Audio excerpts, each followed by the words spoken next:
Hello and welcome everybody to the fifth and final day of the seventh annual EMS Leadership Summit. I'm excited to be here. My name is Robbie McHugh. And I'm Lisa Girizzi, and I am also excited to be here. I can't believe it's day 5. It takes us months to put this together, and then it's like 5 days later. But it has been an extraordinary week. The presenters we have had this year, as we always do, just such top-notch folks, so generous, willing to share their expertise and give tangible, actionable strategies and solutions. And there's just, if you are an EMS leader and you're struggling with anything having to do with being a leader, you do not want to miss the 5 days that we just laid out. And special thanks to our friends over at EMS1 and Lexipol. This whole summit was designed around some of the top things that are on the What Paramedics Want survey results, where burnout made #1 on the chart. And Lisa and I have been dealing with recruitment, retention questions, and leadership is our jam. And we love to talk about it for EMS, and having this come out of, not out of nowhere, but just make it a top result. We wanted to make sure we were providing resources and tactical, tangible things that people can do both at the individual level and at a systems level. And how do we create an environment that really cares for the safety, the well-being, the physical safety, the psychological safety of people that are in the system, that it's actually protecting the people working in the system, that the people they're caring for, and members of the public, as Nadine Levick said today in her presentation and her keynote. Yeah, and you know, our individual theme for the summit, I mean, obviously it was informed by the EMS1 study, as you mentioned, but the idea of the power of leadership to build a sustainable future. And, you know, I think that's been a theme also that's been running through every single presentation, where people are looking to the future and seeing how do we create EMS to be sustainable. And burnout is, you know, something that has to be stop being a result of the current system, right? Because that's what burnout is. It's a result of the current system. It's like exhaust to the car. And so how do we design a system for EMS, redesign, keep what works and redesign the rest to actually create organizations that thrive and where people can flourish. Absolutely. And if you're joining us live, feel free to drop a comment in the chat wherever you're watching from, whether that's Facebook, LinkedIn, YouTube. We have folks all around the world that have joined in for these daily debriefs that we get to host. And we have live panelists from today's lineup of speakers. But first, let's go ahead and thank some of our sponsors here in our virtual exhibit hall. If you haven't already signed up, emsleadershipsummit.com to get your free pass. We still have until 8 a.m. tomorrow to about 14 more hours to access those free sessions. And there's a lot of resources in our exhibit hall at emsleadershipsummit.com/exhibit. And you can access sessions, you can upgrade for an all-access pass to get lifetime access to all the sessions from this week, as well as some NEMSMA-approved continuing education credits. Thanks to our supporters and sponsors at AIM. AIM is designing ambulance information management. That's AIM EMS software and services. So if you want to take a look at their EPCR platform, their billing platform, their dispatch platform, they have some great case studies in this room. We appreciate them for their support. A shout out to our friends over at BD, the Pyxis MedBank company, for premiering their solutions and hosting one of the Lunch and Learns this week with Dr. Clayton Kazan, EMS Medical Director for the LA County Fire Department. And that was just a fantastic presentation. Our friends over at VR Patients, who have a pretty incredible booth and a product here, they recorded a session going beyond mannequins, how AI is transforming EMS training, and both Brandon and Corey knocked it out of the park. You can access their session. We uploaded copies of both of those Lunch and Learns this week. Yeah, so even though you're not able to get the gift certificate, you can still get the learning. And it's very, both of those sessions were extraordinary. So highly recommend that people go in there and take a look at that. Then there's our friends at Ninth Brain who have been ongoing supporters of the summit for the last few years. They have systems that you can implement to really streamline so many of your processes, so many of the things that bog a lot of leaders down. And talk to them, have a free consult with them. If you scroll down, you can put your name in there. But they have just such great, innovative systems to help people with manage so many things. Yeah, especially if your agency is considering any type of accreditation. They have an accreditation platform second to none when it comes to reporting and trying to streamline that accreditation for your service. A lot of safety resources, Emergency Responder Safety Institute. Those folks have put together an entire landing page just for EMS resources, as well as they've been given grants to produce free roadway safety traffic incident management training resources designed for EMS. So there's a lot of resources here at the Emergency Responder Safety Institute. So we thank them for their participation, from NEMSMA to NAMI HP about mobile integrated health, as well as our friends over at the Citizen CPR Foundation Resuscitation Academy for their resources. Any leader can really just dive into these resources, follow the pathway, and have more sudden cardiac arrest survivors in your community.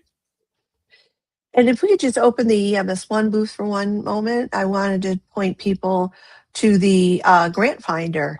It is such a helpful tool for folks who are perhaps in need of some financial support. The Grant Finder resource is really very helpful. They have some other things there as well. The 2025 full report is there, and I believe you said that the July will be when the 2026 report comes through. So we really appreciate EMS1. They have been such an amazing partner with us in promoting this event and supporting us in making connections, and just truly an extraordinary resource for people. Love it. We've got folks joining in from Santiago, Chile. Welcome. Thanks for being here.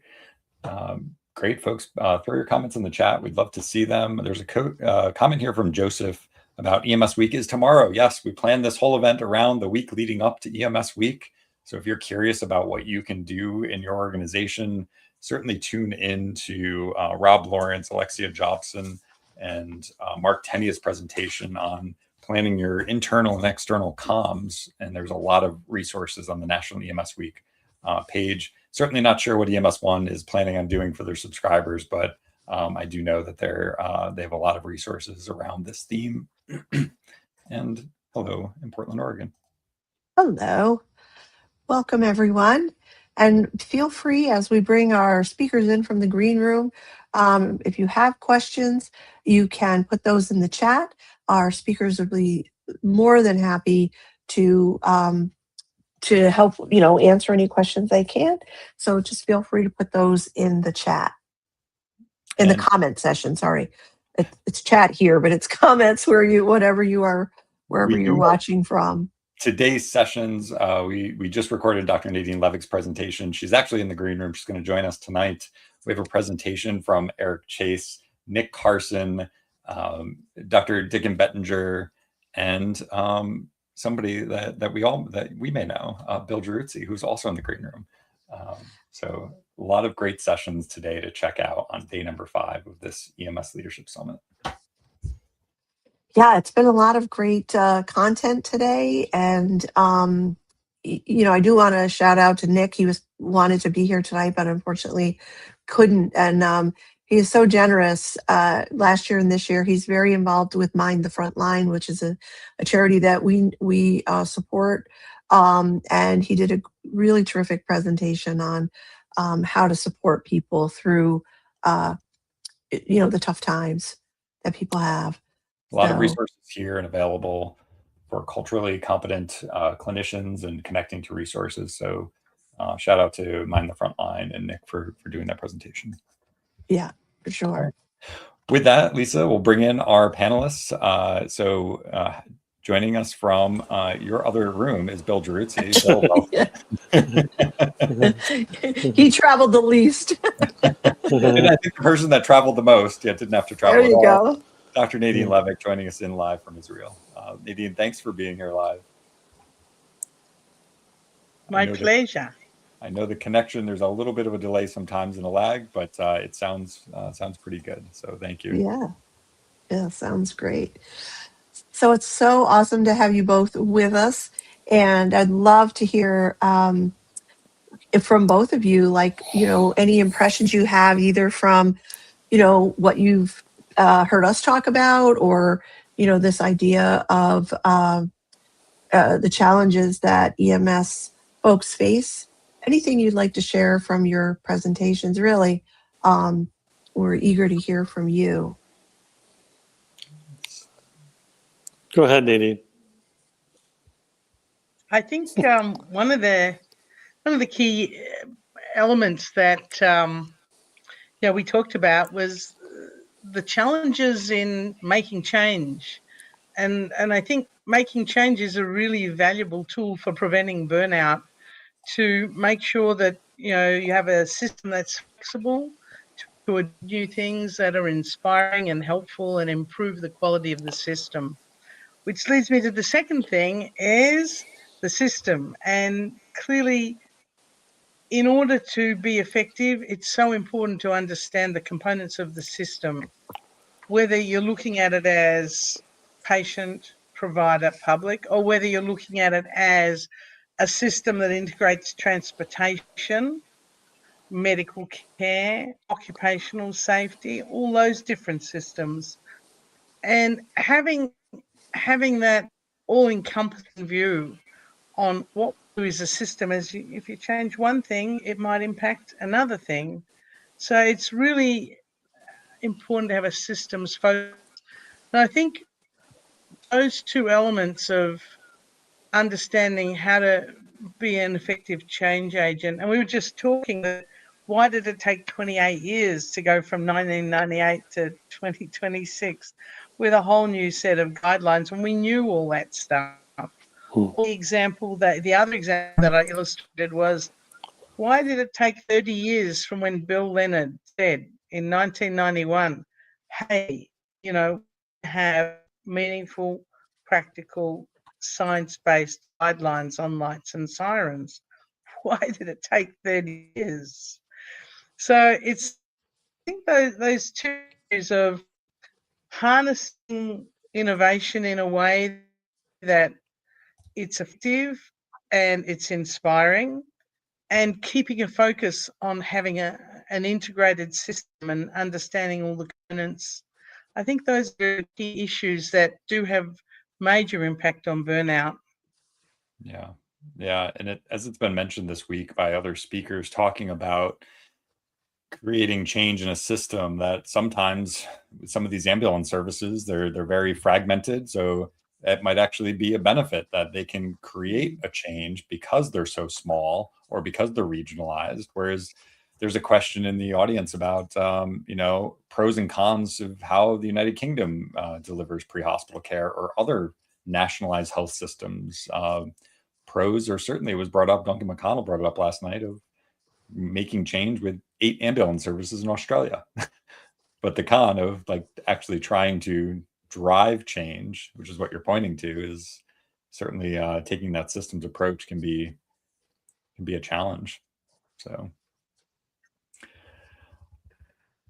would love to hear from Bill. What do you see as somebody that's in a pretty large system delivering training, how you see creating change?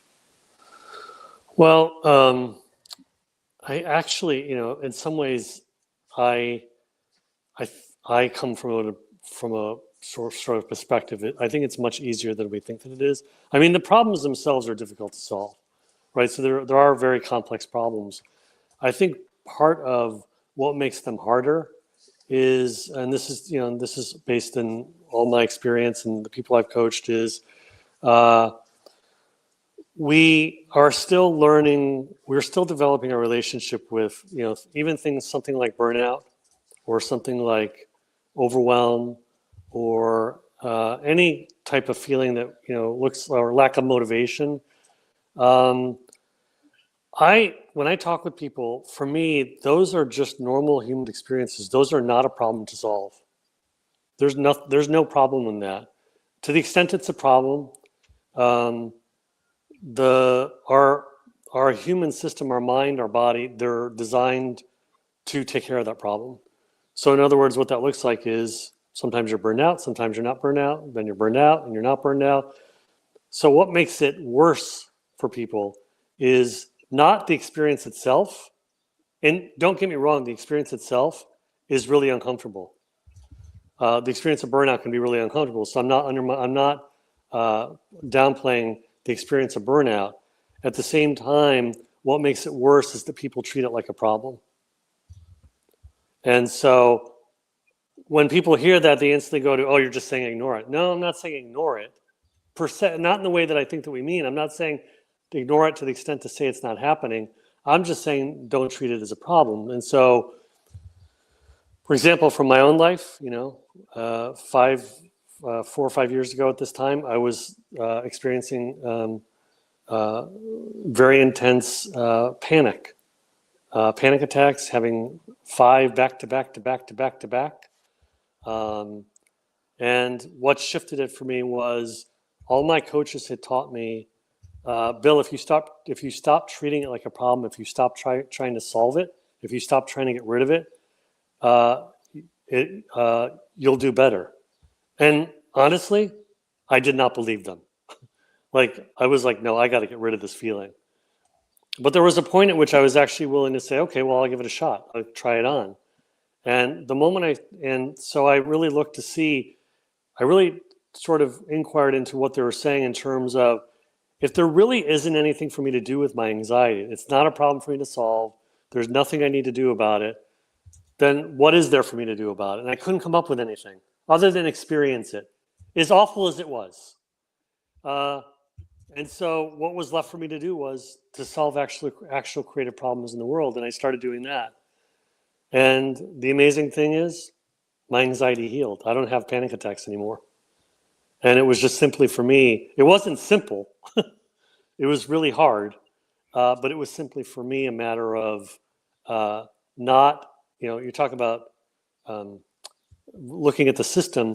There's a system of thought that we have. There's a system of belief that we have. And so when we look at something like burnout like a problem, we go to war with it. And it has relevance in our lives. And our mind treats it like, oh, I got to solve that problem. Oh, I got to solve that problem. And as you know, it's a really difficult problem to solve. And the reason it's really difficult to solve is because it's not the kind of problem that we're actually very good at solving. And so I've just seen it time and time again for myself, with the people I work with supervisors, managing. One supervisor I worked with, he took over a group that was known in the division that he worked in as the Island of Misfit Toys. Burned out people, poor work ethic, time abusers, discipline problems. And when he worked with them, basically he said to them, look, these are the top 5 problems we're going to solve over the next 5 years, related to their work, related to the research they were going to do. In that 5 years, that group went from being the Island of Misfit Toys to one of the highest performing groups in the division. And he never talked about burnout, and he never talked about discipline, and he never talked about their work ethic, and he never talked about their time abuse. You gave those people a creative problem to solve, and they just naturally got engaged. And the cool thing is if you were to ask those people, their experience, they'd be like, oh yeah, I loved it.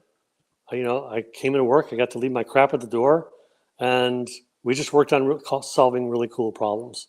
So, that's sort of the approach that I've taken and been exploring over the last decade with my clients. I love that. Yeah, thanks for sharing that, Lisa. Yeah, I was going to say, and having experienced the other side of Bill's anxiety challenges when he had them, and knowing that the way the system works is anxiety comes and goes, but the mind doesn't recognize when it goes because we don't know to look for the going. We only look for when it's there. So same thing with experience of burnout or the experience of sadness or the experience of any emotion. Our system notices when it's present. It doesn't notice the going. So as Bill and the I do the same work that Bill does with my clients. When people start to see and start to get better at being researchers of their own experience, they actually start to notice that their moods go up and down, and they're actually up more than they know. It's just they haven't been conditioned or taught to look for the ups. So we're conditioned to look to notice the downs, and as Bill said, treat it like a problem, rather than seeing like, oh, I'm tired when I'm tired. I'm not tired when I'm not tired. Right? That comes and goes. So does every other feeling. It comes, it goes, it gets more intense, less intense, and the system, the mind body system will handle that. So by by putting this unsolvable problem on our plate, we think we have to solve that before we can do the next thing. But if you actually see, oh, I can do the next thing with taking that experience with me, the experience actually changes. And it's pretty remarkable to watch people when they start to see the truth of this for themselves. So Lisa, you've also said before that like you get more of what you focus on, right? So if you're yeah, focused on the anxiety, you're going to see the anxiety. If you're focused on the broken system, you're going to see the broken system. We talked about that's last right. night the fact that this is framed in a way that talks about that focuses on what's wrong, as if we have to fix and focus on 41% of the providers say they rarely or never get 7 hours of sleep.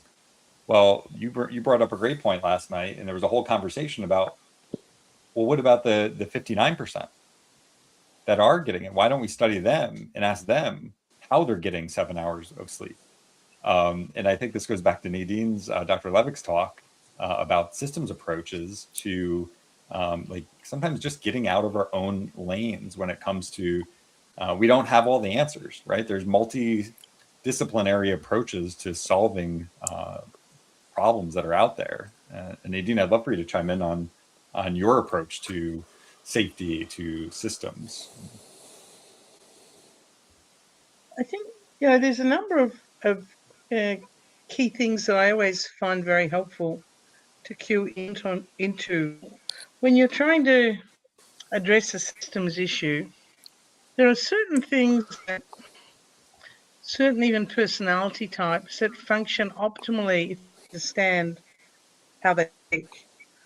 And there are people who love change and want to change everything, and they're actually a minority. Most people don't want change, but understand who are those people and trying to engage and leverage them, and understanding the people that feel uncomfortable with change, and finding what's the best way to engage them so that they don't feel threatened by change. And there's a few things that are really helpful in understanding.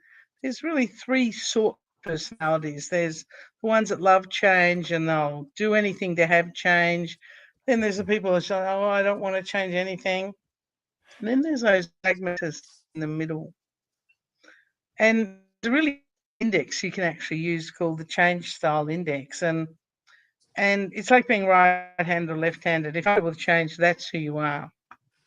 And if you're freaked out by it, that's who you are. And pragmatists, they can deal with change a little bit, and they can feel really comfortable with these change agent people. And they're also okay to deal with the people averse to change. And I think one of the is identifying who's who. You know who they are in your servers, who fit into those categories, and optimizing your pragmatists to help engage the people who are freaking out about change, and also leveraging those same practices to work out how to engage the change makers in a way that's constructive. And I think when it comes down to it, most of the people, just because of reality, are going to be there. I don't think I want to change anything. They're going to be in that group. And so understanding that reality, trying to create a setting where you're able to optimize how those people can interact with your bigger system is really helpful. And, granting the change makers opportunities to do what they do well, and leveraging your pragmatists to help with the vast bulk who don't want change, and to help engage them in a way that's comfortable and give them some control over how the change happens, so it doesn't happen in a way that threatens them. I think those understanding the personality types is almost as important as understanding all the technologies in all the different disciplines, whether it's engineering or AI or tech. And it may be that you have staff members who are very skilled in tech. I was astounded, and I spoke briefly about it, how the change in the platforms and ChatGPT, how the change has accelerated on those platforms. A year ago, when I asked ChatGPT, tell me what the top 10 safety innovations are, and it gave me a list. Now, when I ask the same question, it says, do you want me to outline a framework, or do you want me to discuss some of the innovations? It was like, okay, outline a framework for implementing a system. And boom, there it was. And I thought, wow. And if there was someone who worked in a system that I would be involved in, I would say to them, hey, your task is to go to ChatGPT and do your stuff. Come back to me with what you've got. So they then feel engaged and empowered. And it's making sure that you help leverage the best outcome from the people based on who they are and what they're comfortable with. You're never going to get anywhere going up to someone who's averse to change and, okay, we're going to do it all this way now, and you're just going to have to do that. It's not going to work. They're not comfortable. And I think it's really important to have an understanding of what their sensitivities are and how to leverage anything new or different in a way that's acceptable to them. And I think one of the things that I've learned is I'm not very good at that. I belong to the little tiny group down the end of change makers. That's where I belong. And I know I've done those personality tests and I know what I am, unfortunately. But I do know that I engage very well with the pragmatists who are not the great innovators, but then also not the bureaucrats, not the conservators. And I find that I look for those people now. I try and find them because I know that it'll be easier to accelerate change if I engage those people rather than bang my head against the conservators who don't. I've spent a lot of time banging my head against conservators, and I eventually realised it wasn't really the way forward.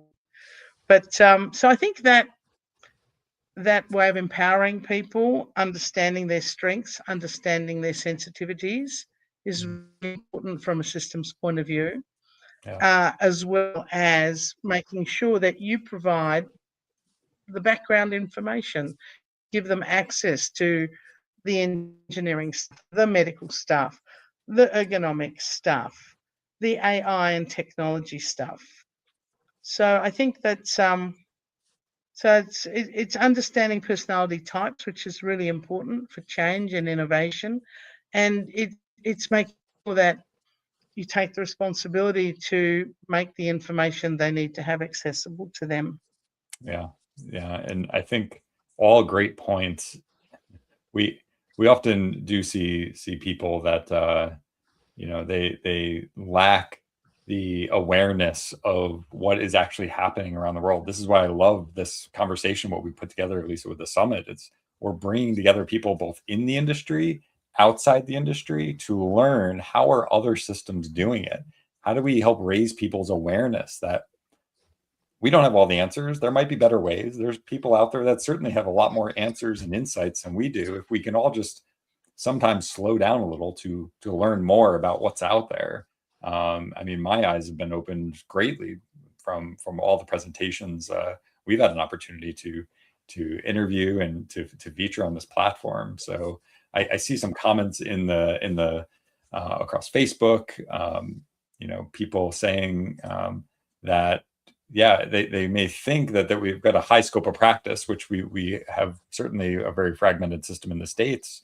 And our providers and their scope of practice can do advanced procedures.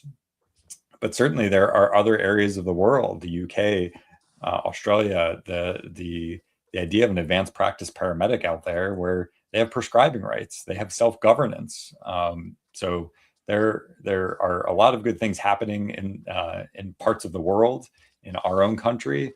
And I think there's always the opportunity where, we could do better. We could paint the vision of the future, the 2050 vision of what EMS might look like, or what Nadine did. And she had the year 2100 and beyond in her timeline of what may be possible.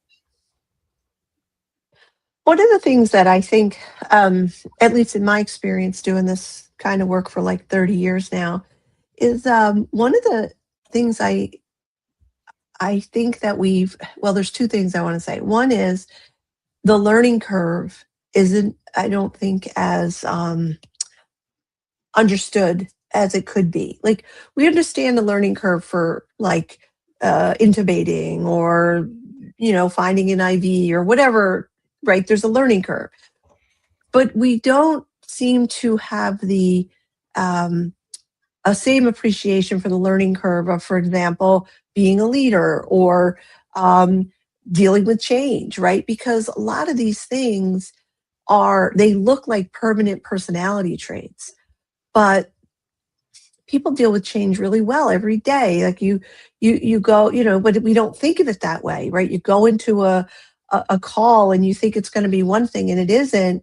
You don't stomp your feet and leave and go, this isn't the kind of call I thought. No, you deal with that change.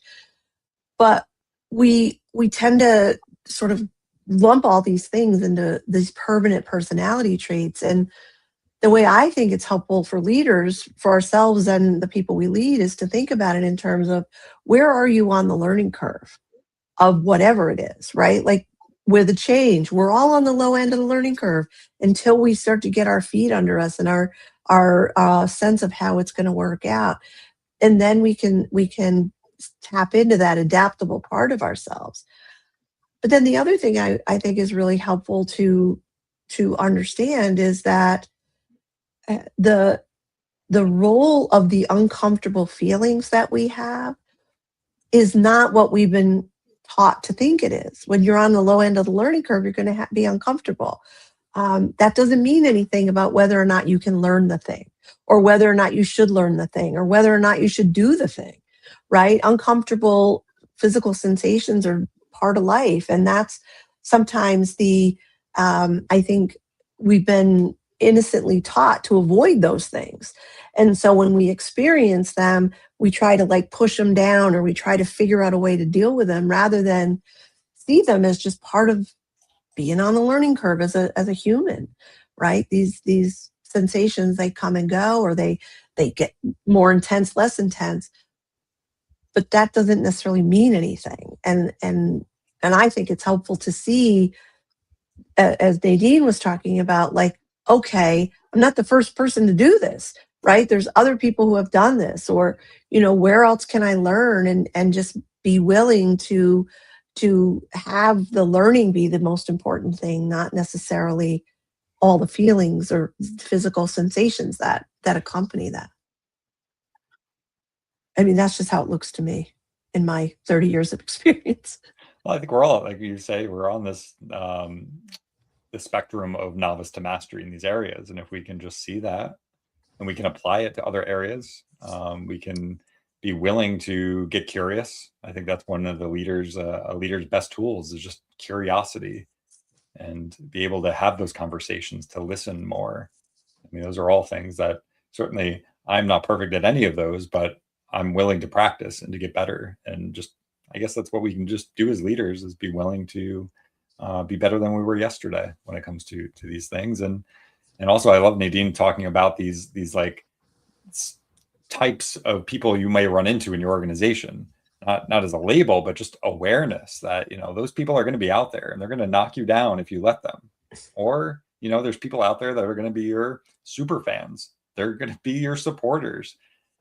There's the concept of a personal board of directors. Like, who is it that you seek advice from that when you're feeling challenged? So all things and strategies that people can do at the individual level, and then at the system level. Let's just try to leave an organization better than how we found it. I mean, I think that's what most change makers are out to do in the end. Bill, you're muted. Sorry, Bill. Just unmuted there. Thanks. I just want to pipe in, and for me, there's a like, I think what Nadine was saying was really good. I think there's a space in there, in sort of in the background, and that is, for me, it's agreement. And so what I mean by that is, and I run up against this a lot with the people that I coach, in terms of the people that they're leading. And it's always fascinating to me is they're trying to get people to change. They're trying to get people to do things that they've already agreed to do. And I think that puts us in a really difficult position as leaders. And by the way, because it can sound like all I'm saying is, who gives a crap about the employee and who gives a crap what they want and all that.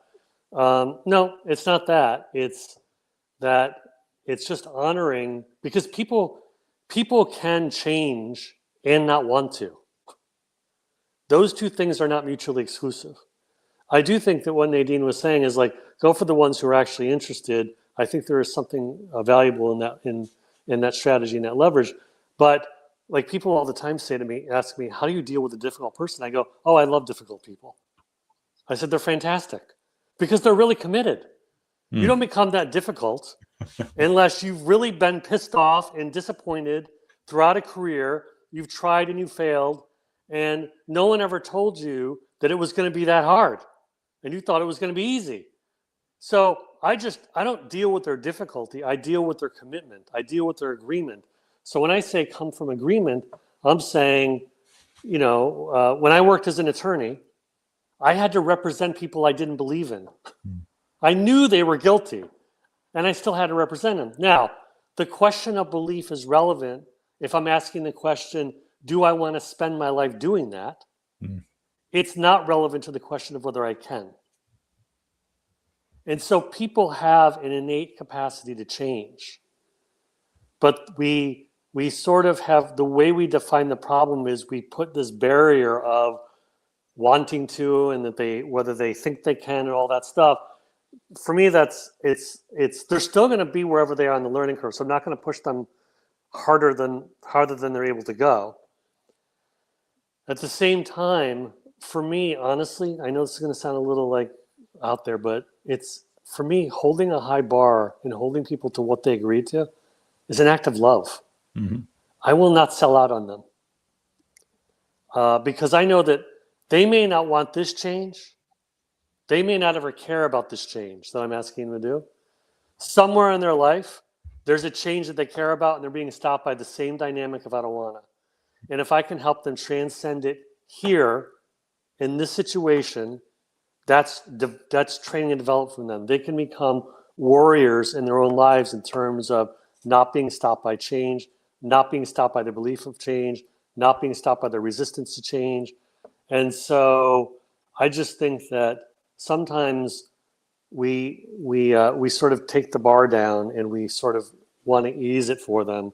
And, and I think we just have to remember there's always these two data points that are working together. There's one holding a high bar for what needs to be accomplished.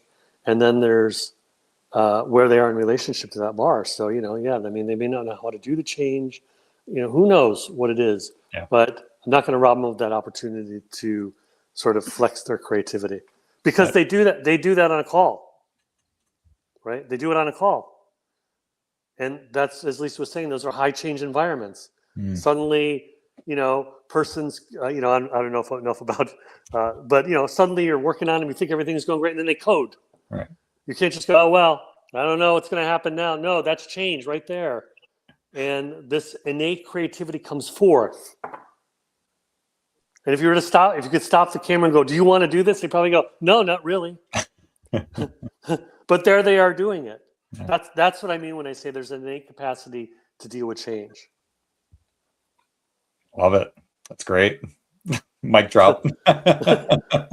No, people, they are the most adaptive, resilient population until they're not. And it's almost like pediatric patients, right? They're very resilient until they're really sick patients until they're not. And that's where I think as leaders, we need to be more aware of, are we stretching people to the brink? And how do we make sure we're protecting the people in the system? And I love your idea about a high bar. Let's set a high bar for everything, a high bar for funding, a high bar for, what a system in the modern day is going to look like. What does care delivery look like? Let's set a high bar for, yes, our new people, because they're not going to know the difference. They're coming into the organization. That's what they expect.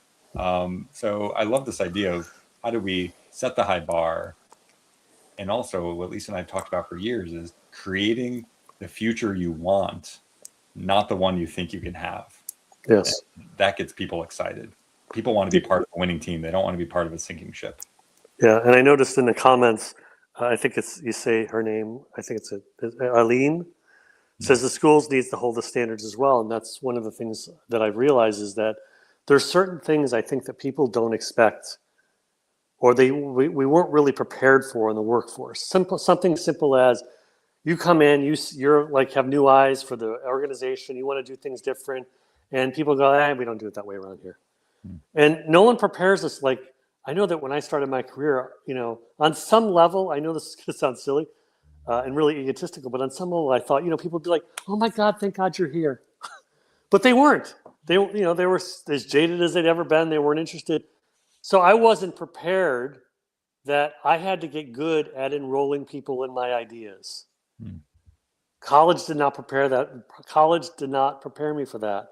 So I really like that comment from, I think it's Aline, because I think there's a lot of things that you're going to get developed in the workforce and you don't expect it. So then you end up becoming jaded, resistant to change.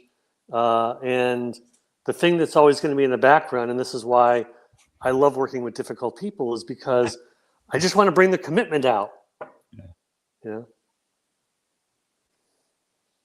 I don't think many people can say that. I love working with difficult people, but it's a great perspective to take. Me too. Yeah. At the risk of plugging our new course that's coming out in June and sounding self-serving, it's too relevant. Bill said that he wasn't trained in enrolling people, and that is one of the parts of the new course coming out is called the language of leadership, and one of the aspects is learning how to enroll people in your idea. And so I just had to point that out because we don't get taught that. Communication is, we talked about in our presentation yesterday, Robbie. Communication is not taught in a functional way. It's really not. And when I talk about communication, I'm not talking about texting or, the form of communication. I'm talking about the world of communication, the world of language, the way we listen, the way we hold a high bar. Like, how do you, what are the agreements you have? We're not taught to do that. And for sure, we're not taught when we go to leadership training necessarily. And so, I just think it's a really important issue for all of us to be aware of, because I think that that's one of the reasons why there is a lot of dissatisfaction out there, is because of that, a lot of that misunderstanding. Yeah. So it's really like, when I think about it in terms of the medical profession, and I may be stretching this metaphor a bit too far, but I think I'm on. No doctor has ever healed a patient wound.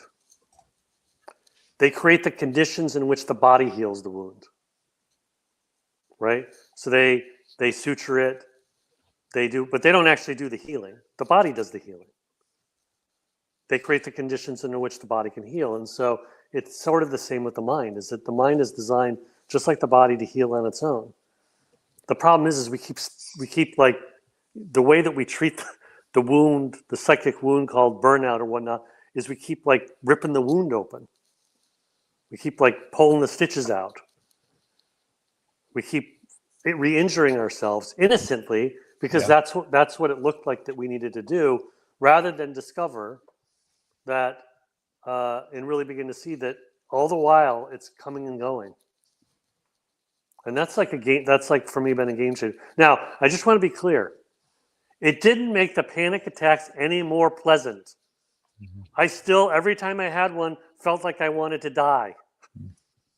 So it doesn't change the experience of it, except a little bit. It would lighten the load, because I wasn't resisting it. I wasn't trying to do anything with it. I wasn't trying to fix and change it. It wasn't my problem. I knew I had 10, 15 minutes of awfulness, and then, okay, it's gone now. All right, let's go back to work. And I got really good at working while having a panic attack. So I would actually be on the phone with clients while having a panic attack. And I just took on getting really good at that. Yeah. That's the kind of resilience that you're pointing to, Robbie, is we have the built-in resilience to actually perform reasonably well while having a panic attack. Do I know if my coaching was as good when having a panic attack is not? I don't know. You'd have to ask the client. But, I do, when I'm in a great mood, I have shitty coaching. So, just because it doesn't land for the client. Well, I hope all leaders are seeing this as the possibility to create an environment where people are, protected, as resilient as they can be in an individual level. There's still the opportunity for us to build a system that prevents those repetitive stress injuries, those high volume, low acuity injuries, or those really high acuity, low frequency calls. Some of those are just not preventable, but if we can prepare our people, if we can protect our people through a safe lens of safety, physical safety, psychological safety, I think that's been the message from most of our speakers this week, is that it is possible. It's not easy, but there are strategies out there. So thanks for sharing that, Bill. And I'd love to hear from both of our speakers, just some final thoughts here as we wrap up the 7th EMS Leadership Summit, whether it's from your presentation or your advice to leaders on driving change. Can we start with you, Nadine? Yeah, sure. I think we're really at an exciting time. If you look back like 20 years ago, we have a vast amount of extraordinarily valuable, interesting, and intriguing tools and pathways to really engage our team, to explore, to develop, to apply. And one of the things I touched on was really now is rapidly engage and understand and apply. And I think the example was some of the work being in the military EMS, working out as they're capturing data and seeing what happens and applying a change. It's not taking 30 years, it's taking 30 minutes. And I think that's really important. We're now at a point where we can capture information rapidly, understand different strategies, and work out how to apply them. And at a time now where we can start out of that 30-year window and start looking at models that have successfully saved lives, time, and money, looking at those unbelievable data of changing outcomes. 3 times the injury severity score and a half the case fatality rate. Like, wow. And it didn't take 30 years. So I think those sorts of examples are great to look at, understand, and apply, and work out who in your team is best skilled to engage in that manner and who is best skilled. Yeah, 30 years, you got it. I mean, and yet we look at the graph of the improvement in case fatality rates, and it's like, that didn't take 30 years. So those are really inspirational to look at those different ways of doing things and to learn. And I think that's my big take home. We don't need the 30 years anymore. Love it. I love it. The rapid adoption of innovation certainly feels like it is here and it is possible. And I know you've been on that soapbox for a long time, and I feel like it's finally like things are coming to fruition. So I want to thank you for joining us live. I know the connection isn't perfect, but it is still pretty good given the circumstances of where you're joining in from. So thank you for being here tonight. Great part of your event.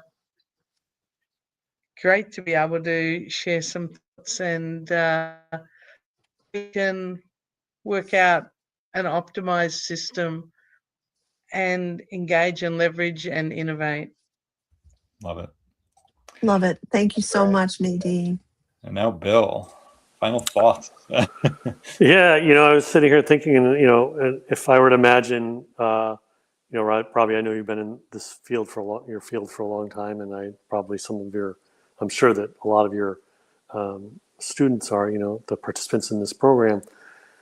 If you look at, if you track something over, say, 10, 20, 30 years, my guess is there's been innovations in your field, and those innovations, that new understanding, has transformed how you do your work as a EMS professional.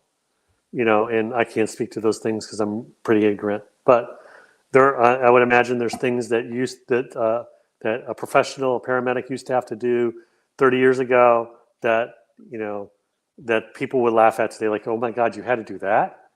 And the reason I'm bringing that up is because I just want to point your listeners and towards there's new knowledge out there about the mind.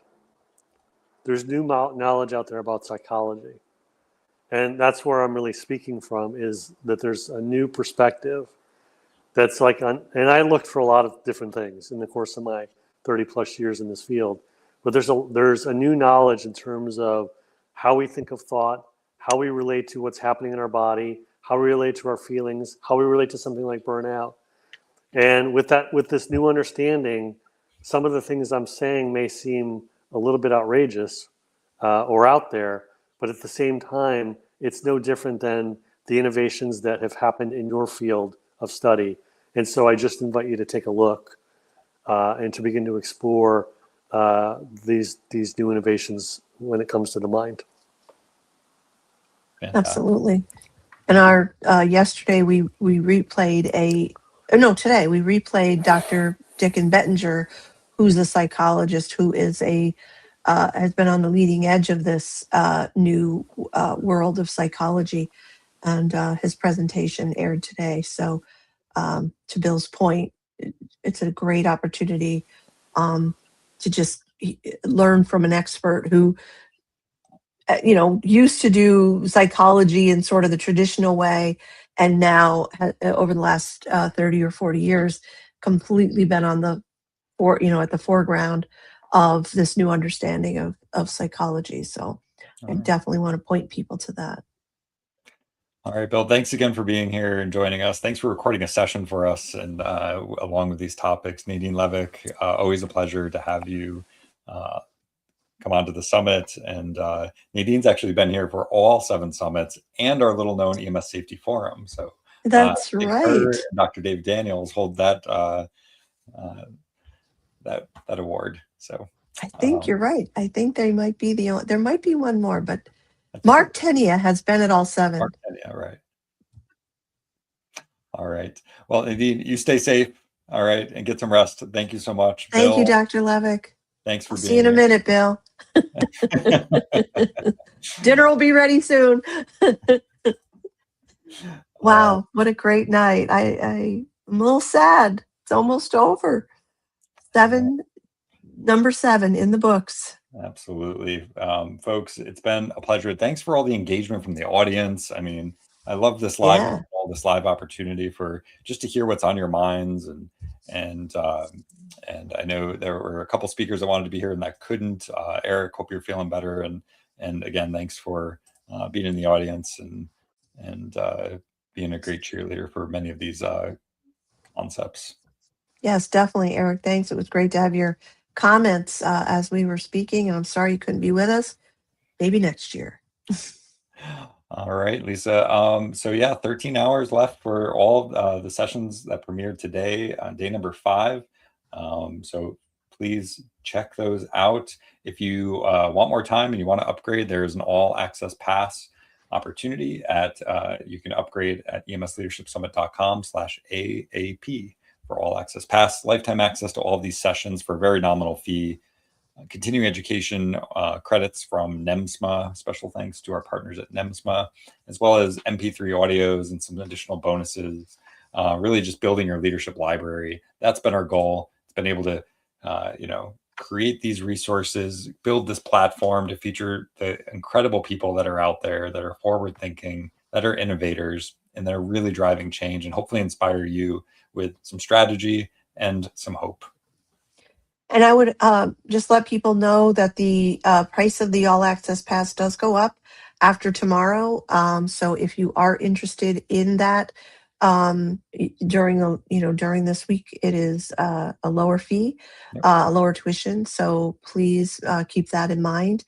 And I don't know if you want to show the playbook real briefly, just so people could see that that's also a very valuable document. It has 22 pages. There's articles from some of our speakers. There's an article from us.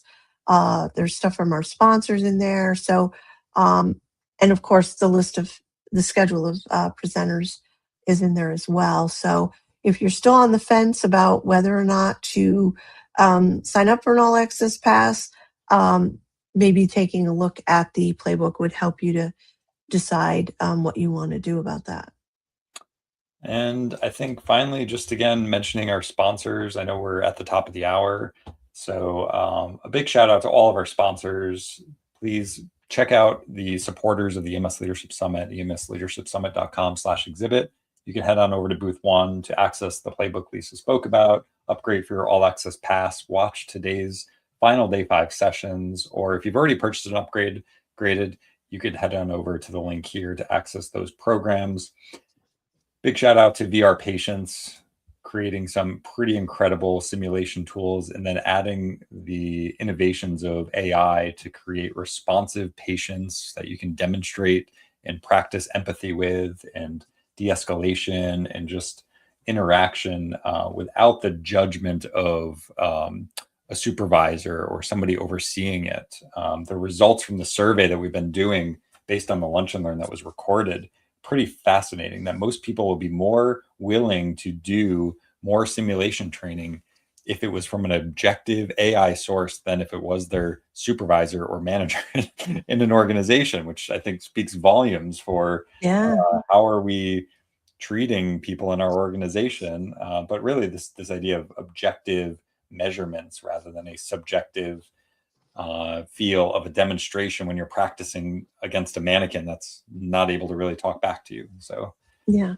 really And I would highly recommend, if you scroll down on, I know you mentioned it at the top of the hour, but just to watch the lunch and learn that happened yesterday. The lunch part's over, but the video is there. It is such a great, just a full of content, and you will be amazed at what what VR Patients has put together to really help people with this idea of innovation and learning and upping your skills. I mean, it's tremendous, just tremendous. And that's an augmented reality. That's his backyard. I thought that backyard was actually simulated full virtual, but it's just laid over his existing surroundings, which Wow, that's amazing. yeah, it's listening to what he's saying and it's answering questions. Clinical content Unbelievable. that it's that you feed it in different prompts or profiles. And anyways, we could talk all day long about that, but the folks over at BD, Pyxis MedBank Solutions, automated dispensing cabinetry. If you're looking to streamline operations and get more control over your supply chain, there's some implementation case studies, and you could do a free demo, request a demo here of your pre-hospital, their EMS solution. A lot of people are familiar with this technology in hospitals. They're really moving into the pre-hospital world. They've been in that world. Dr. Clayton Kazan talks about this in his presentation, what they implemented 10 years ago in a very large system.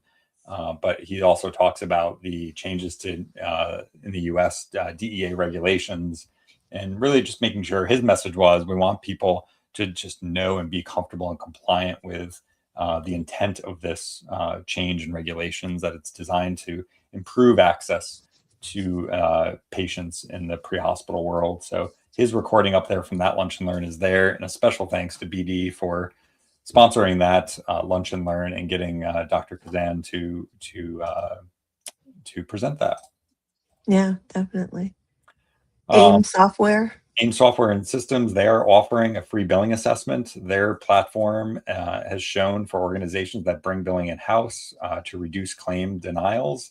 So there's a whole case study. You can request a demo with their team, and they've been a great supporter of the EMS Leadership Summit. And they've even got some AI tools built into claims processing and management, works with all PCR platforms. And it's really great to see companies out there that are innovating in the space. Hmm. And Ninth Brain. Ninth Brain, they've been a supporter for several years. They've developed a system of systems to help with your operations management, learning management system, and credential tracking, forms, checklists, QA and QI workflow tracking, workforce scheduling. So they've really tried to create an all-in-one solution with different modules to improve communication, and especially if you're in an organization or you've considered accreditation, they have an accreditation assistant and ways to report and export for those accreditation opportunities. And I love what it says right there at the top. They do custom packages. So you may not need all of the things that they have, but it's almost like a buffet. You pick and choose what you need. And they're really fun to work with. They're great people over there at Ninth Brain. So sign up for a one-on-one with them and just see how they can be helpful to you. Take things off your plate. Who wouldn't want more of that, like taken off your plate, right? Shout out to Martin at Fire Rescue TV, launching his 24/7 fire rescue EMS live streaming platform, as well as in-station signage solution at Fire Rescue TV. So there's digital information screens to streamline your communication, your training videos, breaking news, weather alerts, and for a low cost deployment cost. So check out this booth and reach out to Martin if you would like a demo or just like to hop on the phone. I know he loves to hop on the phone and talk to people, but we thank him for allowing us to stream across the Fire Rescue TV network and over 400 fire and EMS stations throughout the U.S. Hi, everybody. Yeah. So Phase. We didn't talk about phase, phase tonight. We should say something about phase. um, Another longtime supporter, formerly known as Binderlift, but that putting handles on humans is such a brilliant idea. And as you always say, once you get your hands on that thing, you never want to put your hands under somebody's armpits ever again. it's so true. And it's safer for not only the providers, it's safer for the patients. You can reduce the chance of injury. So I love that Phase company for putting together not only a product that providers love, but a training program for safe patient handling. They really want to help providers learn how to safely slide and move and not stress out their providers' bodies with repetitive stress injuries. And I know Rick Bender is very passionate about this topic, as well as James Gilley, the director of sales. They're both very supportive. They offer a free field trial. There's no risk. Get your hands on it, try it out, and have a conversation with them. They've also got their new Bender transfer device as like a slide sheet. And check out this video. It's adorable. Of an 8-year-old that's able to slide a 250-pound patient over pretty easily. So thanks to the folks over at Phase for their help and their support. Northwell Health, they've been a supporter for a few years with Dr. Molly McCann-Pinio, and they have resources here and study the effects of different things on women in EMS, different populations, the Paramedic First trial that's going on now. So it's really great to have Northwell Health as a supporter and Dr. McCann-Pinio's presence. Yeah, she did a terrific presentation for us this year, as she has done it for the last several, talking about the Project First, as you just mentioned. And yeah, it's really cool. It's a 5-year grant, and it's directly related to the issue of burnout. I am totally blanking on the training that they're going to be studying. It's like a 4-hour training. It's WRI, I think. Workers resilience type training, right? And they're testing in 2 geographic areas down in like downstate New York and Texas. But stay tuned, because the results, I think, are going to be. I'm going to be encouraged to read what their findings are, and a lot to learn from their focus on EMS populations and research. Yeah, encouraging. They had done a small study, and it went very, very well. So they're doing it again, but this time on a much larger scale. So definitely check out that information. And thanks to our partners, EMS1, Lexipol, the Emergency Responder Safety Institute, NAMI HP, National Association of Mobile Integrated Healthcare Professionals, NEMSMA, National EMS Management Association. If you're interested in credentials and getting a professional credential, check out NEMSMA. Get your membership with them. I mean, just for their Google group, the email distribution list alone, you have a question, you can't be the only one dealing with it. Put it out to the NEMSMA distribution list, and you will be shocked the amount of people that chime in with sample policies. I mean, NEMSMA is definitely a great organization. They're underwriting the CME, the continuing education credits for our entire week, and all of the programs that we've put together at the booth that we probably visit the least, at the EMS Leadership Academy. Yeah, we're launching a new program. It's called the Advanced Communication course, the Language of Leadership. It builds on the Essential course, which used to be formerly known as the mini course, but we realized that the title did not do it justice. So we've renamed it the Essential Communication course. Certainly you don't need to do that before you do the advanced course. They really work well together, but this assessment that we've put together will direct you towards what would be the best next step for you. It helps you to discover. It's not like like, oh, this is who you are or anything like that. It's more of a pointer to maybe what your strengths in communication are, and maybe what your weaknesses are, or maybe how your strengths are getting in the way, which a lot of times we don't think about. But I think it's a terrific assessment that we put together, if I do say so ourselves. And it takes less than 3 minutes to do, so time can't be the reason you don't do it. And the advanced course will be out soon.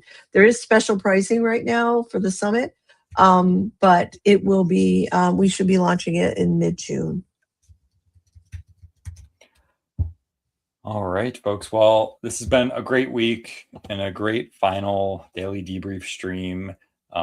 Lisa, thank you for all of the support and everything you've done for this summit to make it a success. Thank you to all of our speakers and our presenters and our frontline leaders putting presentations and strategies together, joining us live on these daily debriefs. And we've been able to have over 25 speakers from at least 3 different, 1, 2, 3, I'm doing math live, at least 4 different continents this week alone. So feel really honored to be here and to be able to put this EMS Leadership Summit together with you, over 20,000 people from 44 different countries.